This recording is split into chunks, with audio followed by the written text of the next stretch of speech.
రసాయన వ్యవసాయం విముక్తి కోసం చూస్తున్నారా? గోవు పాలనతో పాటు చేయు గో ఆధారిత వ్యవసాయం నీ ధ్యేయమైతే నీ అవసరం ఇక్కడ. జీవన స్థితి ఎలా ఉంది, రేపు ఎలా ఉండబోతుంది?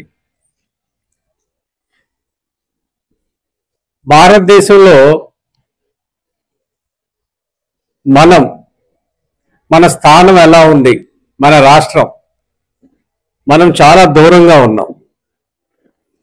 మనకన్నా అడ్వాన్స్ గా చాలా మంది ప్రకృతి వ్యవసాయం మొదలుపెట్టి పాడి పంటతో చాలా మంది ఆర్థికంగా, ఆరోగ్యంగా, భూమి ఆరోగ్యాన్ని ఇస్తున్న రాష్ట్రాల్లో మీరు ఊహించలేని రాష్ట్రాలు కొన్ని ఉన్నాయి.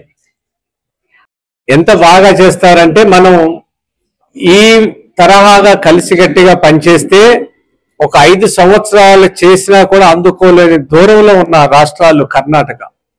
మనకన్నా చాలా అడ్వాన్స్ లో ఉన్నారు వాళ్ళు. అలాగే మహారాష్ట్ర, తమిళనాడు, తెలంగాణలో కూడా బాగా జరుగుతుంది. ఇంకా కొత్తగా తక్కువ సమయంలో పెట్టి ఎక్కువ దూరం వెళుతున్న వాళ్ళల్లో గుజరాత్ అనే వాళ్ళు మనం ఎవరు ఊహించలేం. గుజరాత్ వాళ్ళు పట్టుకున్నారు దీన్ని. గుజరాత్ వాళ్ళు ఏంటంటే పొద్దున్న ₹1 పెడితే సాయంత్రం కల్లా ₹1 వచ్చేయాలి. అది వాళ్ళ వ్యాపారాలు. అలాంటి వాళ్ళు ఈ వ్యవసాయాన్ని అర్థం చేసుకున్నారు. తర్వాత వాళ్ళందరూ ఏం చేస్తున్నారంటే కలిసికట్టుగా వ్యవసాయం చేస్తున్నారు. కలిసికట్టుగా అంటే ఎట్లా అంటే, మీరు ఒకటి పండించారనుకోండి, ఇంకోటి పండిస్తే ఈ 2 పట్టుకెళ్ళి ఇద్దరు కలిసి ఒక గేటెడ్ కమ్యూనిటీ దగ్గర అమ్మేస్తున్నారు. ఇలా మనం ఎవరం కలవట్లా, మనం టీం వర్క్ చేయట్లా. అప్పుడు వీళ్ళు ముగ్గురు కలిశారు, మధ్యలేటి, ధనంజయ్, సుబ్బారావు గారు కలిశారు కదా. ఇలా రైతులందరూ కలవాలి.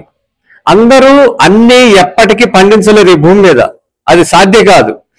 మరి అందరూ ఇలా తిందాం అనుకుని, ఇప్పుడు శ్రీధర్ గారు చెప్పారు, ఆ రియలైజేషన్ వస్తే ఒక వస్తువుకి ఒక చోట, ఇంకో వస్తువుకి ఇంకో చోట ఎవరు తిరగాలి? తెచ్చుకుందామంటే కష్టం కదా. ఈ మూల ఒకటి ఆ మూల ఒకటి ఎవరు తెచ్చుకోలేరు. ఇలాంటివి అన్ని టీం వర్క్ చేస్తున్నారు. మీరు కూడా ఇలా కలిసి కర్నూలులో ఇవన్నీ తీసుకెళ్లి అమ్మటం, ఒక గేటెడ్ కమ్యూనిటీ దగ్గర, అపార్ట్మెంట్స్ దగ్గర, ఒక కాలేజీని పట్టుకోండి, ఒక కంపెనీని పట్టుకోండి.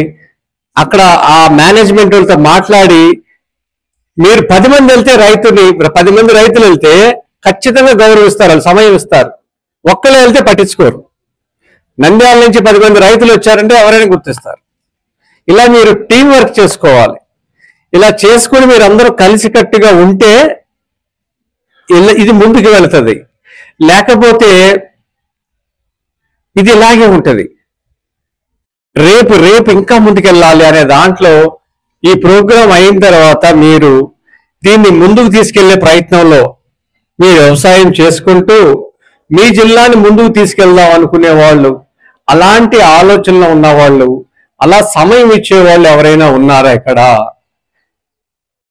దాని గురించి నేను కొన్ని మాట్లాడతాను. మీకు మార్కెటింగ్ ఎలా చేసుకోవాలి స్థానికంగా అనే దాని గురించి నేను చెప్తాను. మీరు అమ్ముకోవటం అనేది చాలా సులువైన అంశం. పండించడమే కొంచెం, అమ్ముకోవటం అనేది చాలా సులువ. ఇవాళ ఉన్న మనకి మాధ్యమాల ద్వారా మీరు అసలు దీని ప్రచారం ఎక్కడ చేసుకుంటున్నారు, ఎలా అమ్ముకోవాలనే దానికి నేను టెక్నిక్స్ చెప్తా. ఇలా మీరు కలుస్తాను అంటే నేను మాట్లాడతాను. మేము కలము, ఎప్పుడైనా ఇలా మీటింగ్ పెట్టినప్పుడు వస్తాం, వింటాం, తింటాం, వెళ్ళిపోతామంటే నేను రాను. ఇక మీరు మీ ఇష్టం, వాళ్ళ ముగ్గురు ఏమైనా చేసుకోవాలి. రాత్రి మల్లిరెడ్డి అంటున్నాడు, ఏమంటున్నాడు ఈయన మధ్యలేటి, మీరు ప్రతి ప్రోగ్రాంకి మీరు రావాలని కొన్నేళ్ల పాటు అంటున్నాడు. నాకు ఈ ఒక్క జిల్లానేనా చెప్పండి? మీరు నిర్మాణం చేసుకోవాలి. ఎవరి కోసం ఇదంతా? ఎవరి కోసం? మీకోసం, మీ పిల్లల కోసం, మనవాళ్ళ కోసం, అంతే కదా. ఇదే విషయాన్ని ప్రతిసారి వచ్చి ఇంతమంది రైతులతో మాట్లాడించి వాళ్ళతో స్ఫూర్తి పొంది ఎవరికి వాళ్ళు ఎవరింటికి వెళ్ళిపోతే ఏం లాభం? ఒక నిర్మాణాన్ని నిర్మించాలి. మీరు ఇక్కడ ఒక ప్లాట్ఫామ్ తయారు చేయాలి. ఒక పెళ్లిళ్ళు వస్తే మీరే పెళ్లిళ్ళు చేయాలి. నేను చేసా పెళ్లిళ్ళు, నేను మాట్లాడుతున్నాడు, 35 పెళ్లిళ్ళు చేశా. ఇలాంటి భోజనాలతో 35 పెళ్లిళ్ళు చేశా. ఇలా మీరు కన్విన్స్ చేయాలి. ఎంతమందిని ఒప్పించాలి? పెళ్లి కొడుకు పెళ్లి కూతురు ఒప్పించాలి, అటు అమ్మా నాన్న ఇటు అమ్మా నాన్న ఒప్పించాలి. ఎంతమందిని?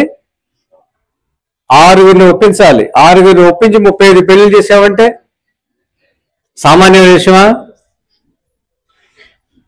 ఇంట్లో ఒకళ్ళు ఒప్పుకుంటే వాళ్ళు ఒప్పుకోరు, అవునా కదా? ఇది ఎలా ఉంటుందో, వాళ్ళు వచ్చి తిట్టుకుంటారు, పెళ్లి శుభవాన్ని పెళ్లి చేసుకుంటే తిట్టుకుంటారని మనమే మన విధానాన్ని కించపరుచుకుంటున్నాం. మరి ఇంత ధైర్యంగా నేను మాట్లాడకపోతే తిరుమల స్వామివారికి 3.5 సంవత్సరాలు ఎలా ఇచ్చాం? స్వామివారికి 3.5 సంవత్సరాలు మన బియ్యమే, మన జిల్లా నుంచి కూడా వెళ్ళింది, కర్నూలు జిల్లా నుంచి కూడా వెళ్ళింది. ఇలా మనం చేసుకోవాలి. ఇలాంటి ఆసక్తి ఉన్న యువకులు నాకు కావాలి మీ జిల్లాలో. వ్యవసాయం చేస్తూ దీన్ని ప్రచారం చేస్తూ అటు రైతులకి అటు వినియోగదారులకి ఒక వేదిక మీరు అవ్వాలి. దీనికి పెద్ద సమయం ఏం ఖర్చు పెట్టక్కర్లా. వారానికి కనీసం 2-3 గంటలు తీస్తే చాలు. నేను వారం రోజులు మీ సమయాన్ని రైతులకి కేటాయిస్తున్నా 15 ఏళ్ళ నుంచి. 365 రోజులు రైతులకే.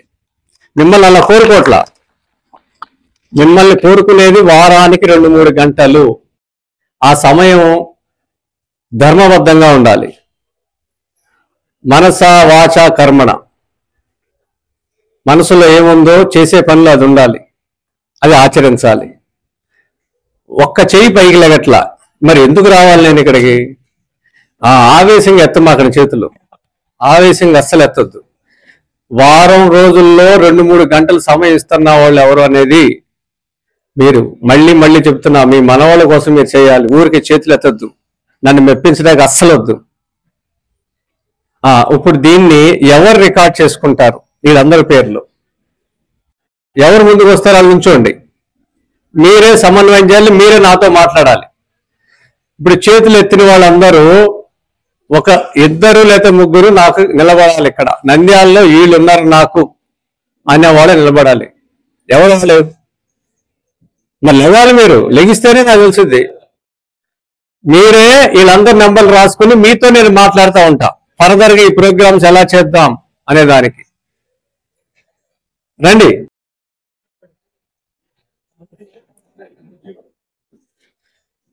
మీ బాధ్యతలు ఏంటంటే ఎవరు ఎక్కడ రైతులు వ్యవసాయం చేస్తున్నారో వాళ్ళ డేటా అంతా కలెక్ట్ చేయాలి. చేసి ఈ మధ్యలేట్ లాంటి వాళ్ళకి మీరు ఇవ్వాలి. తర్వాత మీకు తెలిసిన వాళ్ళ ఇళ్లలో ఏ చిన్న శుభకార్యం అయినా, సైలెన్స్ అమ్మా, సైలెన్స్, ఒక ½ అన్ అవర్ లోపు ఆపేస్తా, కార్యక్రమం అయిపోతుంది. చాలా ఇంపార్టెంట్, మీరు వినాలి. మీ ఇళ్లలో శుభకార్యాలప్పుడు ఈ భోజనాలు పెడతానికి ఎవరు ఇంట్రెస్ట్ చూపిస్తున్నారు చేతులు ఎత్తండి. ఇప్పుడు మీరు మధ్యాహ్నం భోజనం చేసేది ఇలాంటి ప్రకృతి వ్యవసాయం భోజనమే పెడుతున్నారు. ఇలాంటి భోజనం మా ఇంట్లో ఏమైనా శుభకార్యం జరిగితే మేము పెడతాము, ఈ రైతులను ఆదుకుంటాము, ఈ కల్చర్ని కాపాడతామని ఎంతమంది అనుకుంటున్నారు? చేతులు ఎత్తండి.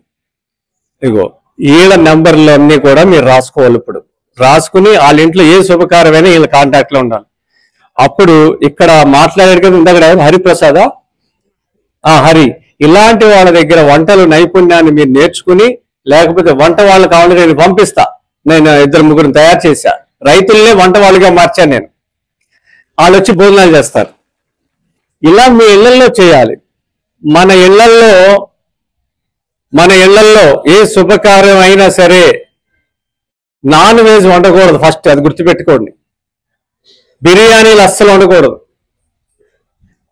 మన ధర్మంలో అది లేదు. చక్కని వెజిటేరియన్ భోజనం పెట్టండి. నాన్ వెజ్ తింటే తినండి, తినొద్దని నేను అట్లా, కానీ అది ప్రధానమైన వంట కింద మనం మారిపోయాం. అది కాదు మన వంటలు. మన తెలుగు వంటలు చాలా ఉన్నాయి. మీ ఇంట్లో పెద్ద పెద్ద అమ్మమ్మలు నాయనమ్మలు ఉంటే వాళ్ళని అడిగి నేర్చుకోండి. ఆఖరి తరం వాళ్ళు వాటిని మీరు నెక్స్ట్ జనరేషన్కి మీరు చూపించాలి. ఇలా ఆడవాళ్ళు కూడా చాలా మంది వచ్చారు. ఇలాంటి వంటలు కూడా ఒక టీం వర్క్ చేసుకోండి. కేరళలో అలా జరుగుతుంది. ఆడవాళ్ళు కలిసి శుభకార్యాలు చేస్తున్నారు. మీలో ఇలా ఉంటే వీళ్ళందరూ అనుసంధానం చేస్తారు. వీళ్ళు పండించినవన్నీ కూడా మధ్యలేటి అందిస్తాడు. ఇలాంటి వస్తువులు తీసుకుంటే రైతులకు లాభం జరుగుద్ది. తినేవాళ్ళు బెనిఫిట్ పొందుతారు, భూమి బాగుపడుతుంది, మీకు ఉపాధి దొరుకుతుంది. ఎంత ఆ గ్రామీణ ఆర్థిక వ్యవస్థ బాగుపడుతుందో చూడండి. ఒక్క వస్తువుకి బయటికి రాలకూడదు, మీరు కర్నూలులో లేదు కొనకూడదు, అన్ని మన గ్రామంలోనే తయారవ్వాలి ఏదో ఒక నాటికి. ఇలా ఉంటే ఈ కార్యక్రమానికి సార్థకత అవుతుంది.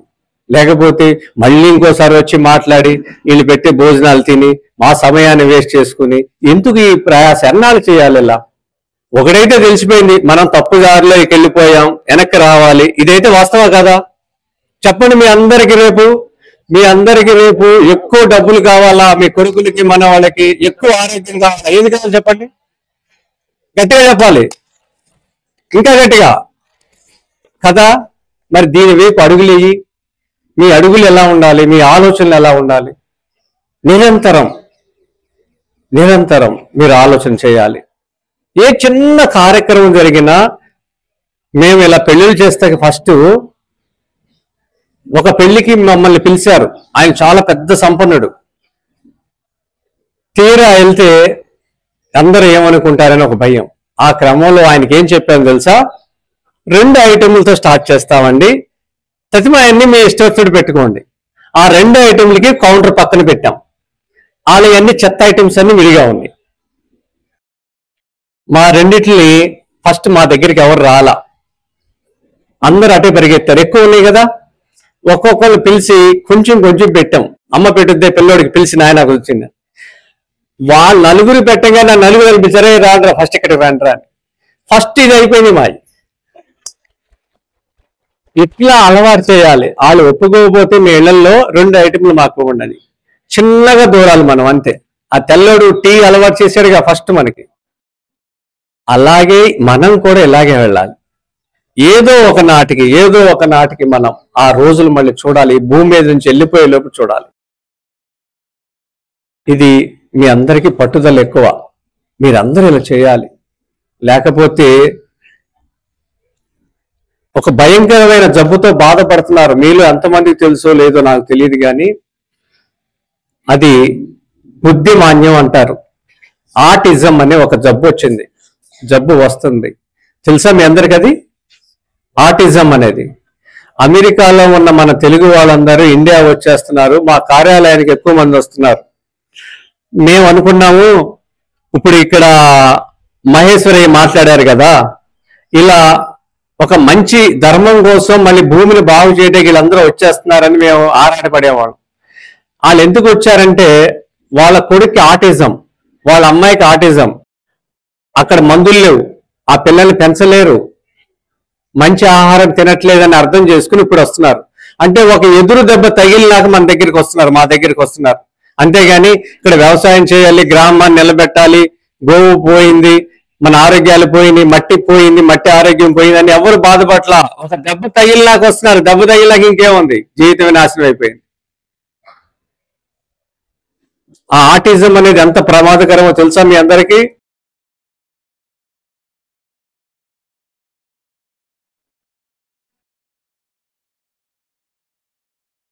కుకట్పల్లిలో 16 స్కూళ్ళు ఉన్నాయండి.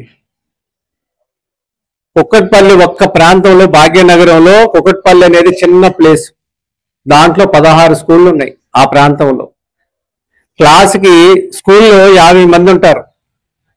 16 స్కూళ్ళు ఉంటే 50 అంటే ఎంతమంది ఉన్నారు చూడండి, 800 మంది ఆ ప్రాంతంలో ఉన్నారు.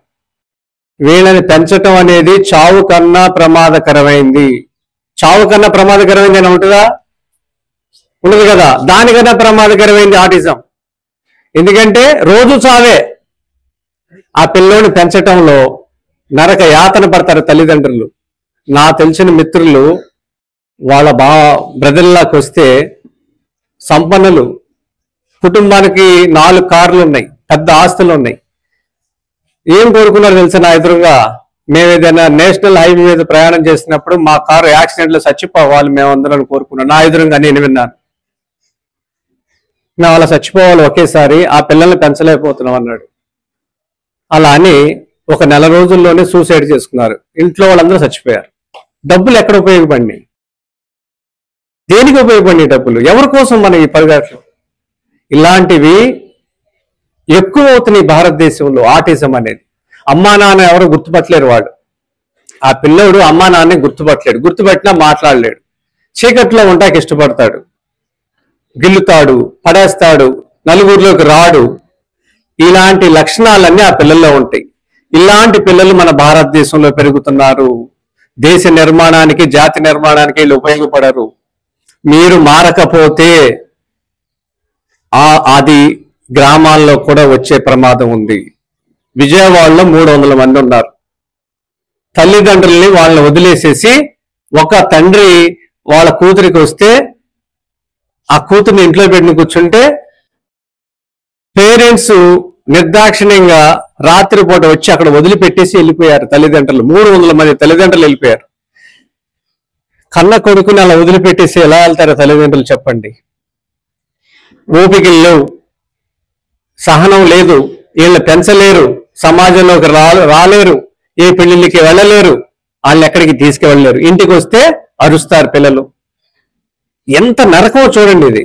ఇవన్నీ దేనికి వస్తాయంటే మనం వాడే కలుపు మందులు, మనం తినే ఈ రసాయనాల వల్ల ఇవన్నీ జరుగుతున్నాయి. దీనికి ఏ శాస్త్రవేత్త చెప్తున్నాడు మీ అందరికీ? ఏ ధార్మిక సంస్థలు వచ్చి మీతో మాట్లాడుతున్న ఈ విషయాల మీద? ఏ రాజకీయ నాయకుడు మాట్లాడుతున్నాడు ఈ విషయాల మీద? చెప్పండి. ఎవ్వరు మాట్లాడరు. మీరే మారాలి, మీరే నిర్మాణం చేసుకోవాలి. ఇది సాధ్యపడదు. ఇది అంత అంచుల్లోకి వెళ్ళిపోయి ఉన్నాం. అదృష్టం కొద్దీ ఇంకా మనం బతికే ఉన్నాం. అందుకనే మీరు మీ అమెరికాలో, విదేశాల్లో ఉన్న మన వాళ్ళు ఎవరికైనా సరే గర్భం దాల్చినప్పుడు వాళ్ళకి కొన్ని సంస్కారాలు నేర్పించాలి. మీ ప్రాంతాల్లో ఏ సాధు సంతులు ఉన్నా సరే గర్భ సంస్కారాల గురించి మాట్లాడాలి. ఇది ఎందుకు వస్తుందనే దాని మీద నాకున్న అనుభవంతో నేను తెలుసుకున్న అనేక మంది తల్లిదండ్రుల విషయాలు విన్న తర్వాత, కడుపుతో ఉన్నప్పుడు జరిగిన సంఘటనలన్నీ విన్న తర్వాత తెలుసుకుంది ఏంటంటే విపరీతమైన ఘర్షణ ధోరణి భార్యాభర్తల మధ్య ఉన్న వాళ్ళ ఇళ్లలో ఎక్కువ జరిగింది. ఆర్థికపరమైన స్వేచ్ఛ భార్యాభర్తలకు వచ్చిన చోట తల్లిదండ్రుల దగ్గర లేకపోవటం వల్ల, ఉమ్మడి కుటుంబాలు లేకపోవటం వల్ల, పెద్దలంటే భయం లేకపోవటం వల్ల నువ్వెంత అంటే నువ్వెంత అనుకునే చిన్న చిన్న కారణాలకి నేను సంపాదిస్తున్నా, నువ్వు సంపాదిస్తున్నావు అనే దానికి తల ఎగరేసి మాట్లాడటం వల్ల కడుపుతో ఉన్నప్పుడు మొట్టమొదటిసారిగా మాటలు వినేది కడుపులో ఉన్న పిండం. ఆ తల్లడిల్లిపోతాడంట ఆ ఆవేశపడినప్పుడు లోపల. ఈ క్రమంలో అవయవాలు మెదడులో ఉన్నాయి, ఎదగవు, మెదడు ఖాళీగా ఉంటది. ఇది ఒక ప్రధానమైన కారణం. 2, మనం తినే విష రసాయనాలు. ఈ గర్భ సంస్కారాలు అనేది పూర్వం చెప్పేవాళ్ళు. మన వేదంలో కూడా కడుపుతో ఉన్న వాళ్ళకి ఎలా అందించాలనేది కూడా వేదంలో ఉందంట. ఎలాంటి బట్టలు వేసుకుని కడుపుతో ఉన్న వాళ్ళకి భోజనం అందించాలని కూడా వేదంలో ఉందంట. వాళ్ళు చూడాల్సిన చిత్రాలు, ఎలాంటి బొమ్మలు ఉండాలి, కృష్ణుని ఎందుకు చూపించాలి, గోవుని ఎందుకు ఇవన్నీ వేదంలో రాసిందంట. అవన్నీ చూస్తే అలాంటి పిల్లలు పుడతారు.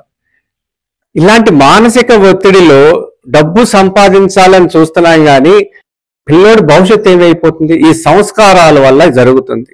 అంటే మీ ఇళ్లలో పిల్లలు పుట్టినా సరే వాళ్ళని ఒత్తిడి గురవుతున్నప్పుడు మానసిక ప్రశాంతత కోసం మీరు పురాణాలు, ఇతిహాసాలు, ఇంకా వీరగాథలు, మన దేశానికి ఎంతమంది నిస్వార్థంగా సేవలు అందించారో స్వామి వివేకానంద, ఇలా వీళ్ళందరి గురించి, మహనీయుల గురించి మనం చెప్పటం అనేది తల్లిదండ్రులుగా మీ అంత బాధ్యతగా మీరు చేయాలి. ఒక టీచర్గా మీరు మారాలి.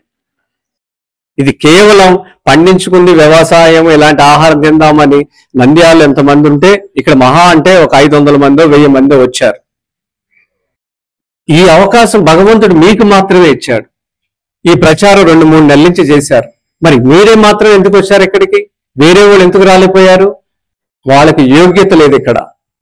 మరి మీరు వచ్చారంటే ఏదో వినేసి దులిపేసుకుని వెళ్ళిపోతానికి కాదు, మళ్ళీ నిర్మాణం చేయటానికి మీరు భగవంతుడు మేము ఇక్కడ పంపించాడు. ఈ ఊరికి నేను అడగంగానే చేతులు ఎత్తేసి అలా ఉంటే పోతుంది. మీరు ఆత్మ విమర్శన చేసుకోండి. లేడు, ఒక్క సమయం ఇచ్చి మాట్లాడేవాళ్ళు లేడు వాళ్ళ. మరి 15 సంవత్సరాలు నేనెందుకు వాళ్ళు మీకు సమయం ఇస్తా, ఆఖరి నిమిషం వరకు ఇస్తా. పాలేకర్ గారి ప్రేరణతో ఇవన్నీ చేస్తున్నారు. ఆయన 40 సంవత్సరాల నుంచి మన దేశం కోసం చేస్తున్నాడు ఆయన. అందుకని మీరు కూడా ఇలా మాట్లాడుతూ నేర్చుకుని ఎంతో కొంత సాధన చేస్తా ఉంటే సాధన నుంచి మాటలు వస్తాయి. తర్వాత అనుకరణ చేసి మాత్రం బతకమాకండి. అనుకరణ చేయొద్దు. మీ దగ్గర ఏది ఉంటే దాంతోనే జీవనం సాగించండి. ఈ సృష్టిలో ఏ జంతువు ఇంకో జంతువును అనుకరణ చేయదు. మనిషి ఒక్కడే ఇంకొకటి అనుకరణ చేస్తాడు. మీకున్న దాంట్లో సంతృప్తి పడండి. అలాగే పిల్లలకి కొనిచ్చే దాంట్లో స్వదేశీ వస్తువులు, భారత ప్రధాని గారు చెప్తున్నారు ప్రతిసారి హర్ ఘర్ మే స్వదేశీ ఉండాలని. ప్రతి ఇంట్లో ఒక స్వదేశీ వస్తువును వాడాలి. ఏం వాడుతున్నాం స్వదేశీ వస్తువులు? నా ఒంటి మీద ఉన్న ప్రతి వస్తువు స్వదేశీ వస్తువు. నా డబ్బులన్నీ కూడా ఒక గ్రామానికి వెళ్తున్న వస్తువులు. అలాగే మీ ఇళ్లలో పెళ్లిళ్ళైనా పేరెంటాలైనా ఏ శుభకార్యాలైనా బజార్లో ఉండే పెద్ద పెద్ద బట్టల దుకాణాలకు వెళ్ళమాకండి. మీ కర్నూలులో నేత ఊరి పేరేంటయ్యా, ఎమ్మిగినూరు వస్తువులు నేను వాడతా. అలాగే కరీంనగర్లో మెట్పల్లి వస్తువులు నేను వాడతా. ఇలాంటివి మీ ఇళ్లలో జరగాలి. పండగలు అంటే ఏంటంటే చేతి వృత్తుల వాళ్ళకి డబ్బులు ఇవ్వటం. శుభకార్యాలు అంటే పెళ్లిళ్ళు అంటే చేతి వృత్తుల వాళ్ళకి డబ్బులు ఇవ్వటం. ఇలాంటివి ఏం చేస్తున్నాం మనం? గ్రామం అంటే ఏంటంటే చేతి వృత్తులతో సమూహం గ్రామం అంటే. ఒకప్పుడు రైతు పంటలు పండిస్తానికి కావాల్సిన రైతు అవసరాలన్నీ కూడా చేతి వృత్తుల వాళ్ళు, కుల వృత్తుల వాళ్ళు తయారు చేసి ఇచ్చేవాళ్ళు. నాగల్ని తయారు చేసి ఇచ్చేవాడు ఎవరు? వడ్రంగి. దానికి పన్ను ఎవరేసేవాడు? పన్ను ఎవరేస్తారు? కమ్మరి. అదే నాగలితో దున్నుతాడు, పంట పండిస్తాడు, ధాన్యం వస్తుంది. ఆ క్రమంలో ఇంట్లో కావాల్సిన వస్తువులన్నీ పాలకుండ, పెరుగుకుండ అన్నీ కూడా కుమ్మరి తయారు చేసి ఇచ్చేవాడు కదా. ఇంట్లో శుభకార్యం అయితే చాకలు వచ్చేవాళ్ళు, రజకులు వచ్చి బట్టలు ఉతికేవాళ్ళు, పెళ్లికి కావాల్సిన శుభకార్యానికి అశుభకార్యానికి వచ్చి పనిచేసేవాడు. అలాగే రైతు డబ్బు సంపాదించినాక కంసాలితో బంగారం తయారు చేయించేవాడు. ఇలా ప్రతి చేతి వృత్తుల వాళ్ళకి రైతు ఆదుకునేవాడు. రైతుకు కావాల్సిన ప్రతి వస్తువు చేతి వృత్తుల వాళ్ళు తయారు చేసి ఇచ్చేవాళ్ళు. పంట పండంగానే ధాన్యపు రాసులన్నీ రాసులుగా పోసి ఎవరికి ఇవ్వాల్సిందంతా వాళ్ళకి ఇచ్చేవాళ్ళు. హరిజన సోదరులకు చెప్పులు కుట్టించుకుంటే వాళ్ళకి ఇచ్చేవాళ్ళు. ఇలా ప్రతి వస్తువు గ్రామం దాటి ఏ అవసరానికి బయటికి వెళ్ళేది ఈ భారతదేశం. ఒక ఉప్పు కోసమే భారతదేశం బయటికి వెళ్ళింది. ప్రతి వస్తువు మన గ్రామంలోనే తయారైనాయి. ఇది కుల వృత్తులు అంటే, చేతి వృత్తులు అంటే. చేతి వృత్తులకు ఉన్న విలువలు అవి. ఇలా రైతు అవసరాలన్నీ కూడా వీళ్ళు తీర్చేవాళ్ళు. రైతు వీళ్ళ అవసరాలు తీర్చేవాడు. ఎక్కడ డబ్బు అనేది ఎక్కడ లేదు దీంట్లో. 75 ఏళ్ల తర్వాత మనం ఎంత విధ్వంసం గురైంది. కేవలం 75 ఏళ్ళు, 1500 సంవత్సరాలు భారతదేశానికి ఎదురు నిలబడిన దేశం ఈ ప్రపంచంలోనూ లేదు. అలాంటి భారతదేశం ఏ ఒక్క దేశం మీద కూడా ఇప్పటి వరకు యుద్ధానికి వెళ్ళలేదు. ఇంత కర్మభూమి మనది. ఇక్కడ పుట్టి నెక్స్ట్ తరాన్ని, వారసుల్ని మనం ఎలా తయారు చేయాలో ఆలోచన చేయండి. మీరు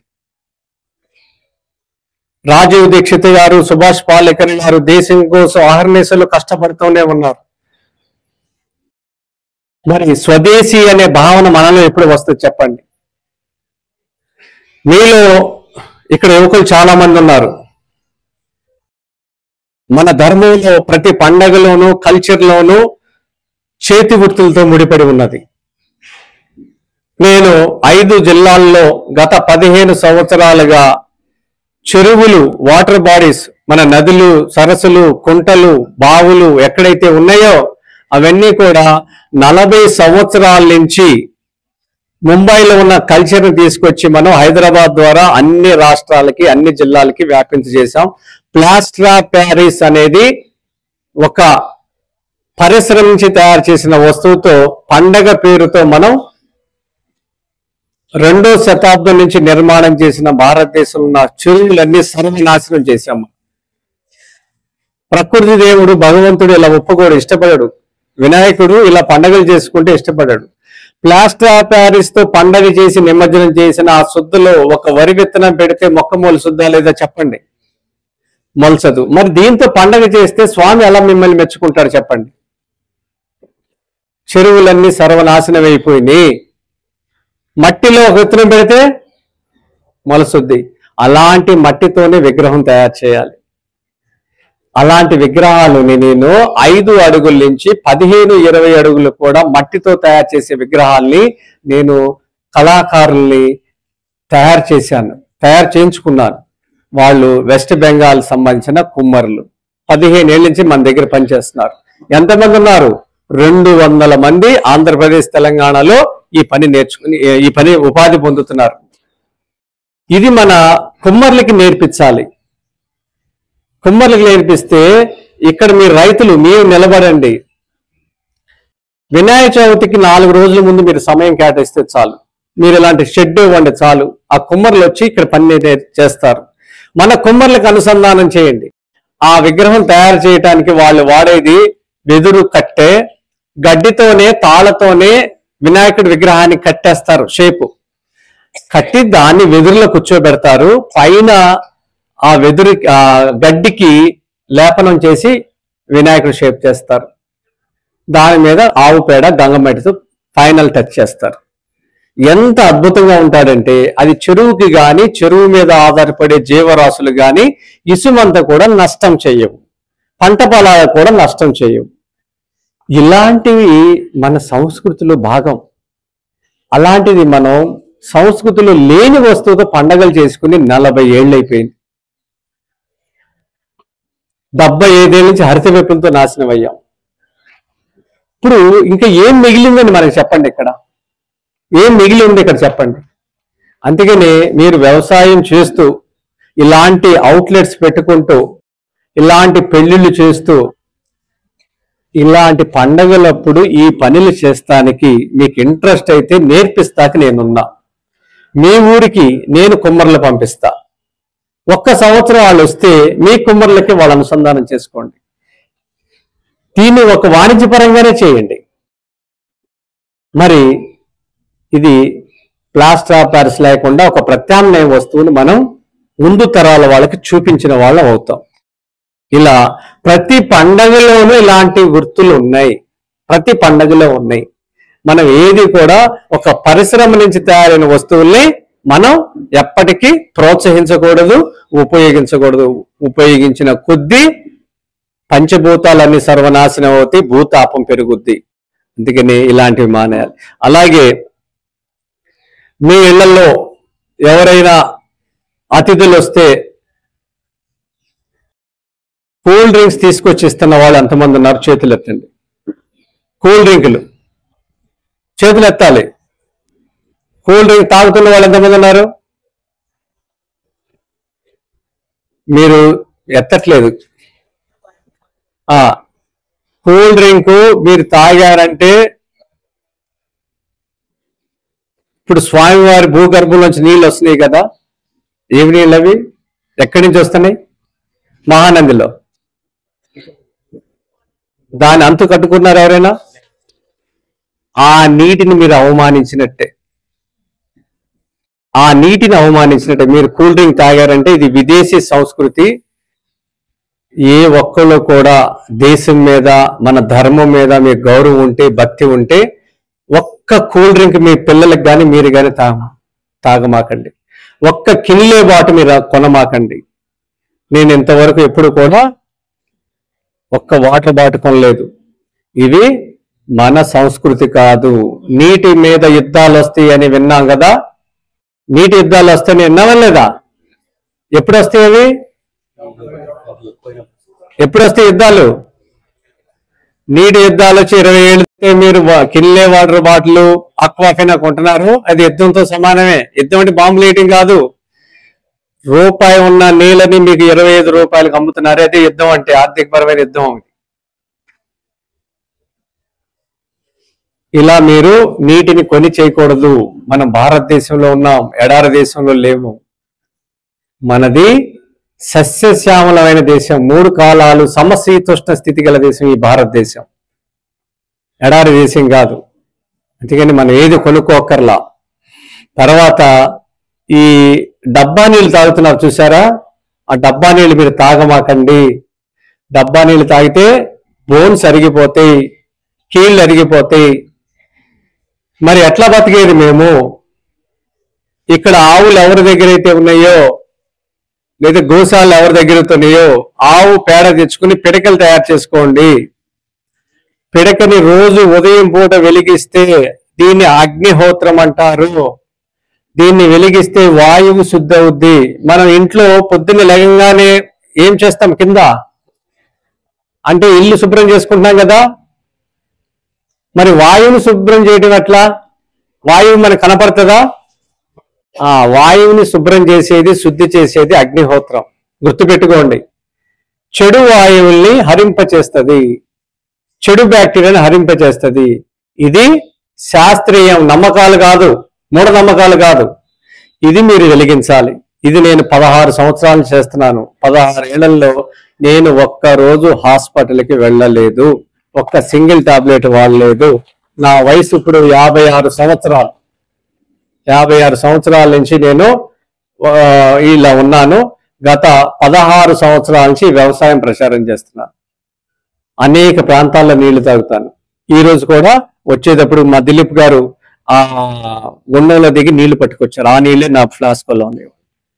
ఇలా మీరు అగ్నిహోత్రం మండిన తర్వాత ఆ బూడిద నీళ్ళలో వేసుకుంటే ఇది 100% ఆల్కలైన్ వాటర్. మీరు డబ్బా నీళ్ళు తాగుతున్నారే, ఇది 100% ఎసిడిక్ వాటర్. ఎసిడిక్ వాటర్ వల్ల బాడీ అంతా కూడా మీరు భవిష్యత్తులో తినే ఆహారం అరగదు, కుళ్ళిపోతుంది. కుళ్ళిపోయినప్పుడు గ్యాస్ ఫామ్ అవుద్ది. భారతదేశంలో 38% మంది గ్యాస్ ప్రాబ్లంతో బాధపడుతున్న వాళ్ళు ఉన్నారు. షుగర్ పేషెంట్తో ఉన్నది 11% మాత్రమే. చాలా మంది షుగర్ పేషెంట్లు అనుకుంటారు భారతదేశంలో, కాదు, గ్యాస్ ప్రాబ్లం. గ్యాస్ ఎందుకంటే టీలు ఎంతమంది తాగుతున్నారో వాళ్ళకి గ్యాస్ ప్రాబ్లం. టీ అనేది తాగకూడదు. టీ తయారు చేసే ఆకు ఏదైతే ఉందో దాన్ని 100% సల్ఫర్ లో ముంచి ఎండబెడతారు. ఆ సల్ఫర్ అనేది అత్యంత ప్రమాదకరమైంది. టీలు మానేయండి. మరి టీ తాగాలని మైండ్ బుర్ర వేడెక్కుతుంది, టీ తాగకపోతే ఉండలేము. ఇదంతా మైండ్ గేమ్. ఇది శరీరం కోరుకోదు. మైండ్ ఏం చేస్తుందంటే ఎప్పుడు అది తాగు, ఇది తినని వరకు లేపిస్తారు. అలా మీరు దాని వల్ల పడ్డారు. మరి ఏం చేయాలి టీ తాగకుండా అంటే? మీరు టీ తాగాల్సి వచ్చినప్పుడు పుదీనా నీళ్ళలో మరిగించండి, ఇంత బెల్లం వేసుకోండి, ఇంత దాల్చిన చెక్క వేయండి, వడపోయండి, గ్లాస్లో పోసుకున్నప్పుడు కొంచెం నిమ్మకాయ పిండుకోండి. రోజు ఇది తాగితే ఇది ఆల్కలైన్. ఇది మీకు తిన్న ఆహారాన్ని అరిగిస్తుంది. టీ ఏమో రాస్తారోకో చేస్తుంది. టీలు మీరు అందరూ మానేయాలి, కూల్ డ్రింకులు మానేయాలి, కాఫీలు మానేయాలి. ఇవన్నీ చేస్తే గ్యాస్ట్రోఎంట్రాలజీ అనే పేరు మీరు వినాల్సిన పని లేదు. ఇప్పుడు గ్యాస్ట్రోఎంట్రాలజీ అనేది వాళ్ళ పెద్ద సమస్యలు మనకి ఎందుకు వస్తున్నాయి అంటే మనం తినేది, మనం తాగేది అంతా కూడా ఎసిడిక్ ఫుడ్ అయిపోయింది. దీనివల్ల ఈ సమస్య. ఇన్ని విషయాలు ఉన్నాయి. ఇన్ని విషయాలు చెప్పాలంటే ఒక రోజంతా పట్టుద్ది. కానీ ఎట్లా మీరందరూ ఎవరు మారాలి, ఎవరు మారుతారు, ఎవరు ఒక టీచర్ లాగా ఇవన్నీ ఉపదేశిస్తారు? మీరు మీ ఊర్లోనే ఇదంతా చైతన్యం మీలో మీరే మారాలి. మీ పిల్లల కోసమైనా మీరు మారాలి. ఇలా ఆడవాళ్ళు అందరూ కూడా ఒక టీం తయారవ్వండి. పెళ్లిళ్ళు చేయటానికి ముందుకు రండి. మధ్యలేటి మీ అందరికి సపోర్ట్ చేస్తాడు. ఇక్కడ మీరు అన్ని వస్తువులు కొనండి. ఎవరో దాతలు ముందుకు వస్తే ఇత్తడి గిన్నెలు కొనుక్కోండి. ఇత్తడి గిన్నెలోని ఈ భోజనాలు వండాలి. మా దగ్గర ఇత్తడి గిన్నెలు ఉన్నాయి. ఇలాంటి సెట్ పెట్టుకోండి. ఇలాంటి పెట్టుకుని గుంటూరులో ఒకడు, పాలమూరులో ఒకళ్ళు, కృష్ణాలో ఒకడు, జిల్లాలో వీళ్ళు ముగ్గురు కూడా ఇలా పంటలు పండించిన దాంతో వంటలు చేస్తున్నారు. ఈ వంటలు గ్యాస్ ఫామ్ కాదు, కడుపు చాలా సౌకర్యంగా ఉంటుంది. ఇలాంటివన్నీ ఈ సంస్కృతిని మనం తీసుకురాకపోతే ఒక్క వ్యవసాయంతో ఇది కాదు. మన వ్యవసాయంతో పాటు వండుకునే గిన్నెలు కూడా చాలా ఇంపార్టెంట్. అల్యూమినియం గిన్నెలో వండుకుంటే దీంట్లో మనకి వచ్చేది 3 మార్కులే. 100కి 100 మార్కులు కావాలంటే కుండలో వండుకోవాలి. మరి కుండ సామూహికంగా 100 మందికి వండలేం కాబట్టి సెకండ్ ఆప్షన్ కంచు కానీ ఇత్తడి గిన్నెలో కానీ వండుకోవాలి. ఇలాంటివి మీరు ఇళ్లలో ప్రాక్టీస్ చేయండి. పెద్ద కార్యక్రమాలు జరుగుతున్నప్పుడు కూడా వంటలు కూడా నేర్చుకోండి. తమిళనాడులో చేస్తున్నారు ఇవన్నీ, ఎలా కొంతమంది కర్ణాటకలో చేస్తున్నారు. మనం అందరం కలిస్తే ఇవన్నీ ఒకటి. ఎవరో నవ్వుకుంటారు అని మీరు అనుకోవద్దు. నవ్వుకుంటే నవ్వుకోనండి, మన వల్ల వాళ్ళు నవ్వుకుంటే వాళ్ళ ఆరోగ్యాలు బాగుంటాయి కదా. నవ్వుకున్నారని ఎందుకు బాధపడాలి? అవన్నిటిని వదిలేయండి, సరేనా? మరిన్ని వీడియోస్ కోసం గౌ స్వగ్రామ్ యూట్యూబ్ ఛానల్ని సబ్స్క్రైబ్, లైక్ అండ్ షేర్ చేసి అన్ని నోటిఫికేషన్స్ కోసం పక్కనున్న బెల్ ఐకాన్ను క్లిక్ చేయండి.